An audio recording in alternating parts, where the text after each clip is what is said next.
आचार्य चाणक्य कहले, चंद्रगुप्त, युद्ध खंडारे जिता हुए किंतु संसार को शब्दरे जिता होता है। जे शब्दरे नियंत्रण हासिल करने से जीवन जीति नहीं थाए। जड़े योद्धा शरीर लड़ी थाए किंतु सफल व्यक्ति शब्दरे लड़ी थाए। चंद्रगुप्त पचारे, आचार्य, कौन शब्द सतरे खंडा ठारू प्रभावशाली हो पारे? चाणक्य कहले, खंडा केवल सामना व्यक्ति को हराई थाए किंतु शब्द सामना लोक को निज पक्षरे कर नहीं थाए। संसार रे हारिबा जितिबा ठारू अधिक महत्वपूर्ण अटे समर्थन और भरोसा। जदि तुम्हें शब्दर कला को शिखिजिब तो बिना लड़ी भी राज्य तुम पक्षरे होइजिब। चंद्रगुप्त, आज मु तुमको 9टी नीति विषय कहबी। एही 9टी नियम को शिखिजिब तो तुमर कौनसी सभारे, कौनसी सेनारे, कौनसी मित्र ठारे, कौनसी शत्रु ठारे सबु जगार प्रभाव स्थापित करिपारिबो। एही कला तुमको राजा कराइबो, केवल योद्धा नुहे।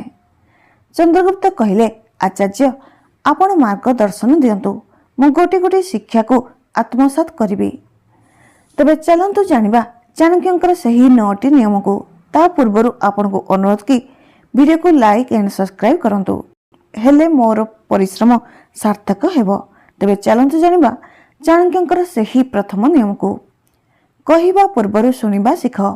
जी केबे सुने नहीं सी केबे कहि पारे नहीं। लोकमाने ताको कथा सुनि थांदी, जी प्रथमे तांको कथा बुझी थांदी। लोकमाने तांको कथा सुनि थांदी, जी प्रथमे तांको बुझी थांदी। चंद्रगुप्त कहले, आचार्य, सुनिबा और कहिबा केमिति जोड़ी होई थाए? चाणक्य कहले, जदि तुमे कोनोसी सेनापति सह कथा हेउच आ तांको समस्या सुनुना तो से तुमर आदेश मानिब नाही। जदि तुमे कोनोसी कृषक सह कथा हेउच आ तार पीड़ा बुझी पारुना तो से तुम निर्णयर समर्थन करिब नाही। सुनिले सामना लोक को अनुभव होइता कि तार कथा महत्वपूर्ण अटे। आ जेबे से अनुभव करिथा कि तार कथा महत्वपूर्ण अटे तो से तुमर शब्द को भी महत्वपूर्ण मानि थाए। पुणे चाणक्य एक उदाहरण दे कहले, थरे मो तक्षकर बेपारी सह भेटिली। से क्रोधित थिला काहेकि ना राजा तांको कर छाड़ करनथले।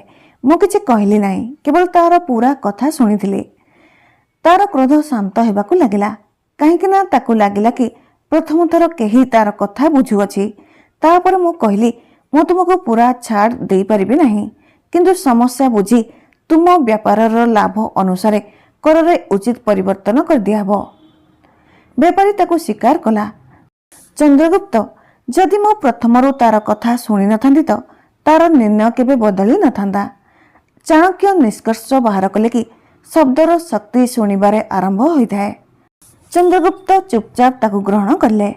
चाणक्य द्वितीय नियम कहले, कथा कम कुह किंतु एपरि कुह जेपरि संपूर्ण प्रभाव पड़िबो। चंद्रगुप्त पचारले, आचार्य, कम कहिबा बुद्धिमत्ता अटे कि बाध्यता होइथाए? चाणक्य कहले, कम कहिबा प्रभाव अटे। जे व्यक्ति अधिक कहिथाए से निज शब्दर मूल्य कम कर देइथाए। मन रख, जे व्यक्ति निज शब्द को दुर्लभ बनै थाए तार प्रत्येक वाक्य मूल्यवान हो जाए। चंद्रगुप्त पचारले, एहार व्यवहार केउठारे करा जाई परिबो? चाणक्य कहले, सभारे, युद्ध क्षेत्र रे, मंत्री मानक मध्यरे, एपरिकी परिवार मध्यरे उपयोग करि परिबो।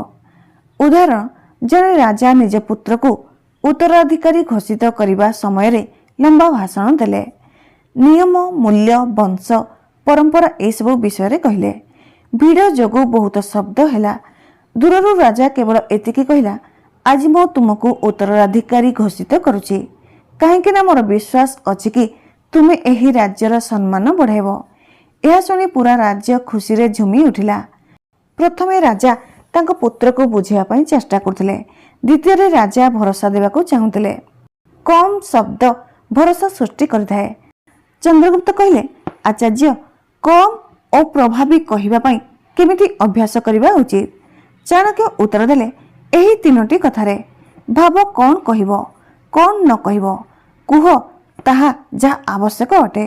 तापरे चाणक्य तृतीय नियम कहले, शब्द को स्पष्ट भाव रे कुह।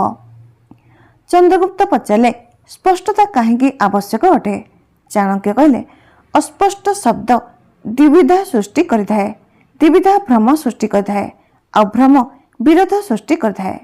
ସେହି ରାଜା ସଫଳ ହୋଇଥାଏ ଯାହାର କଥାରେ ଭ୍ରମ ହୋଇନଥାଏ।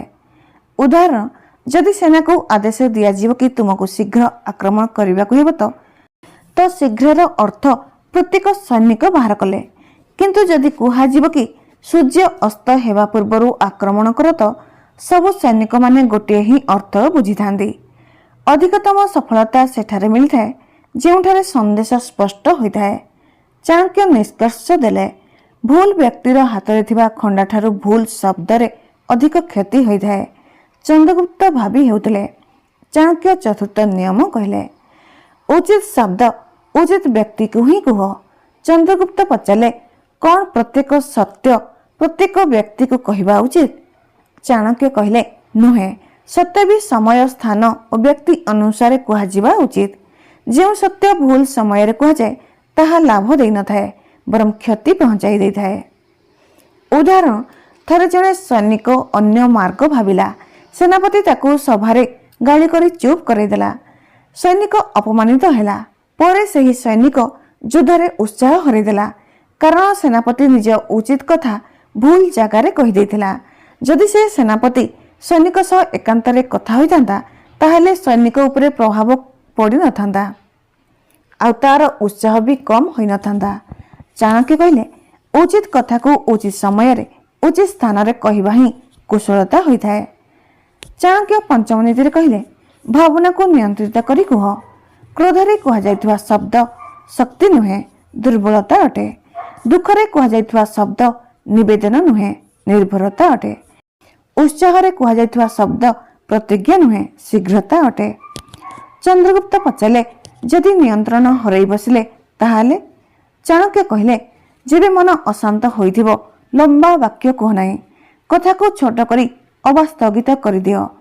ନିୟନ୍ତ୍ରଣ ଶବ୍ଦର ଗୁଣକୁ ବଞ୍ଚେଇଥାଏ। ଉଦାହରଣ, ଜଣେ ଶିଷ୍ୟ ଦ୍ୱାରା ଭୁଲ ହୋଇଗଲା।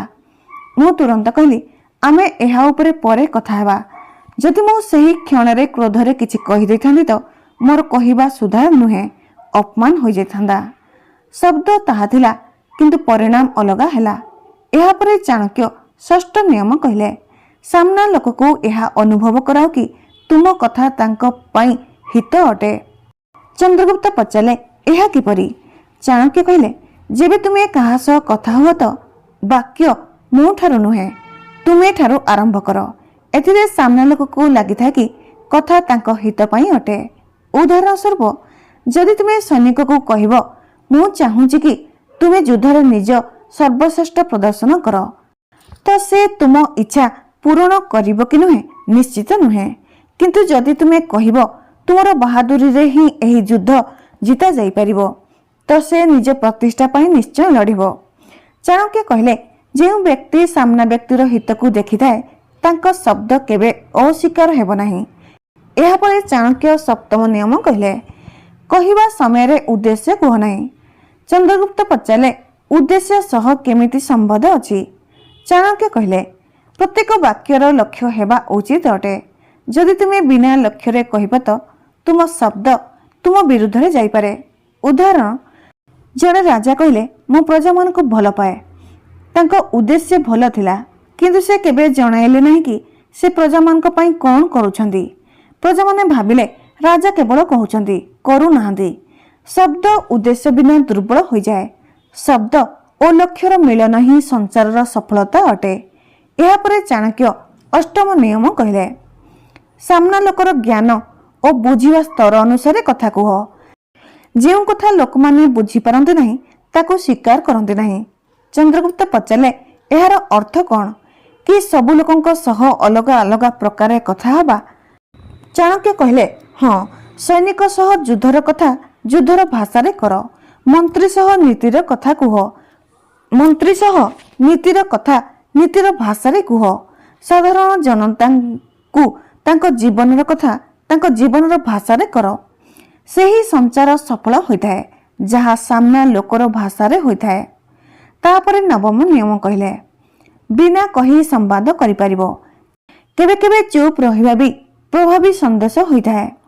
ଚାଣକ୍ୟ କହିଲେ, ଯେବେ ଲୋକମାନେ ବିଶ୍ୱାସ ହରାଇ ଦିଅନ୍ତି ତ କଥା କହିଲେ ବି ବିଶ୍ୱାସ ଫେରିନଥାଏ। ସେତେବେଳେ କେବଳ କାର୍ଯ୍ୟରେ ହିଁ ବିଶ୍ୱାସ ଦିଆ ହୋଇପାରେ। ଯେବେ କାର୍ଯ୍ୟ କଥା କହିଥାଏ ସେତେବେଳେ ଶବ୍ଦର ଆବଶ୍ୟକତା ସମାପ୍ତ ହୋଇଯାଏ। ଏହାପରେ ଚାଣକ୍ୟ କହିଲେ, ଏବେ ନବମ ନିୟମକୁ ବାସ୍ତବିକ ଜୀବନରେ କିପରି ଲାଗୁ କରାଯାଇପାରିବ ମୁଁ ତୁମକୁ କ୍ରମ ଅନୁସାରେ ଉଦାହରଣ ସହ ବୁଝାଇବି କି ଏହା କେବଳ ଜ୍ଞାନ ରହିବ ନାହିଁ, ବରଂ ଏହାକୁ କୌଣସି ମନ୍ତ୍ରୀ ଅବା କୌଣସି ରାଜ୍ୟ, କୌଣସି ଶତ୍ରୁ ବା ଆଉ କୌଣସି ପ୍ରଜା ସାମ୍ନାରେ ପ୍ରୟୋଗ କରିପାରିବ। ଚାଣକ୍ୟ କହିଲେ, ଚନ୍ଦ୍ରଗୁପ୍ତ, ଏହି ନିୟମ ଗୁଡ଼ିକୁ ମନେ ରଖ। ପ୍ରଥମ ନିୟମ, ଶୁଣିବା ଶିଖ। ଏହାକୁ ଜୀବନରେ ଲାଗୁ କରିବା ଉପାୟ ବୁଝ।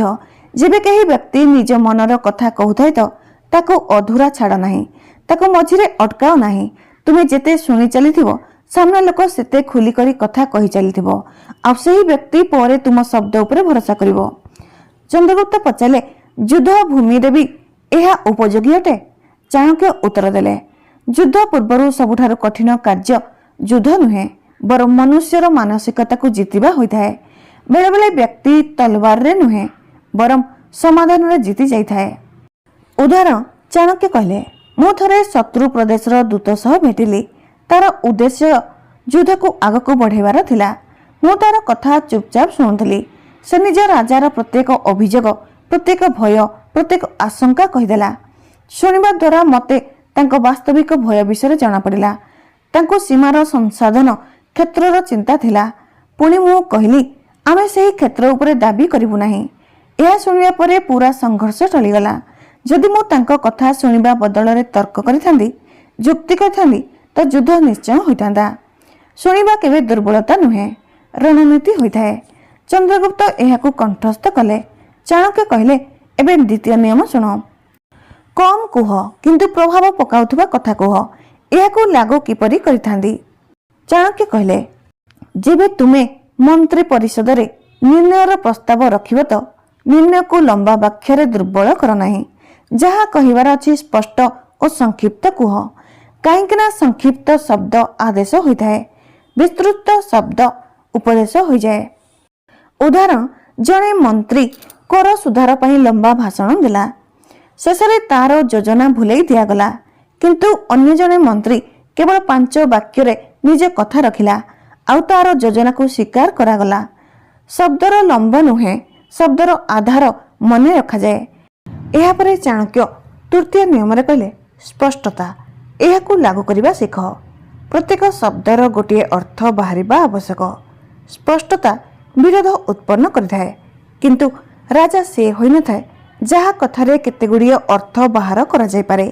ସେ ଉଦାହରଣ ଦେଲେ, ଯଦି ତୁମେ କୌଣସି ଅଧିକାରୀକି କହିବ କି ପ୍ରଜାର ଧ୍ୟାନ ରଖ ତ ସେ ଭ୍ରମରେ ରହିବ କି ଧ୍ୟାନ କେମିତି ରଖିବାକୁ ହେବ। କିନ୍ତୁ ଯଦି ତୁମେ କହିବ ପ୍ରଜାଙ୍କର ଫସଲର ସୁରକ୍ଷା ସୁନିଶ୍ଚିତ କର, ଶସ୍ୟ ବେପାରରେ ଧୋକାଧାରୀ ରଖ ତ ସେ ଜାଣିଯିବ କି ତାକୁ କ'ଣ କରିବାକୁ ଅଛି। ଅସ୍ପଷ୍ଟ ବାକ୍ୟ ଦାୟିତ୍ୱକୁ ନଷ୍ଟ କରିଥାଏ, ସ୍ପଷ୍ଟ ବାକ୍ୟ ଦାୟିତ୍ୱ ସୃଷ୍ଟି କରିଥାଏ। ଚାଣକ୍ୟ ଚତୁର୍ଥ ନିୟମରେ ଆଗକୁ କହିଲେ, ଉଚିତ କଥା ଉଚିତ ବ୍ୟକ୍ତିକୁ କୁହ। ପ୍ରତ୍ୟେକ ସତ୍ୟ ପ୍ରତ୍ୟେକ ଘଟଣା ପାଇଁ ହୋଇନଥାଏ। ବଡ଼ କଥାକୁ ଛୋଟ ମନ ଥିବା ଲୋକ ସାମ୍ନାରେ କହିବା ସଂଘର୍ଷ ଜନ୍ମ କରିଥାଏ। କାହାକୁ ସୁଧାରିବାର ଅଛି ତ ଏକାନ୍ତରେ କର। ସଭାରେ ସୁଧାର ନୁହେଁ, ଅପମାନ ଦେଖାଯାଏ, ଆଉ ଅପମାନ ବିଦ୍ରୋହ ଜନ୍ମ କରିଥାଏ।